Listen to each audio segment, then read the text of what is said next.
First of all, this is a very, very unfortunate incident that has taken place, and one needs to condemn it because there's no place for any kind of violence in a democracy like ours.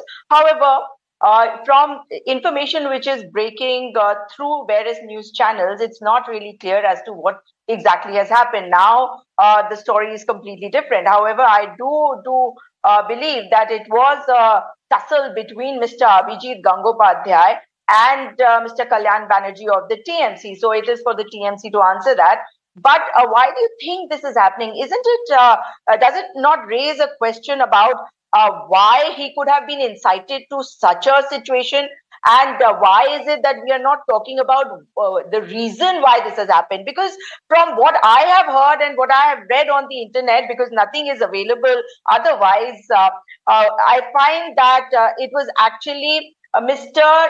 Kalyan Banerjee who was trying to speak, and he was being interjected each time he spoke, according to the TMC spokespersons on various news channels till now.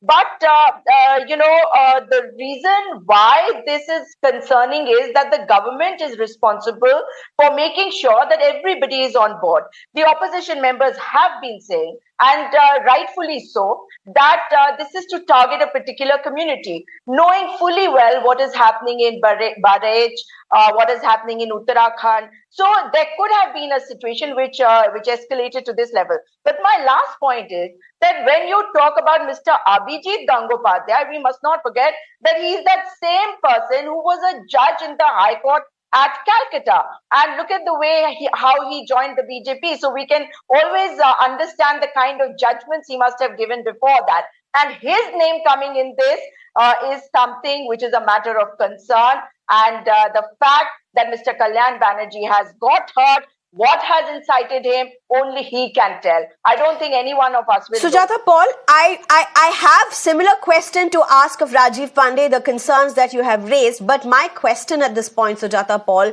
no matter how much, and if that is what the alliance, that is what the opposition, that is what the India bloc is claiming, that they are being incited and so on and so forth, how much of incitement can approve of a glass bottle being smashed at a parliamentary meeting on a very crucial issue?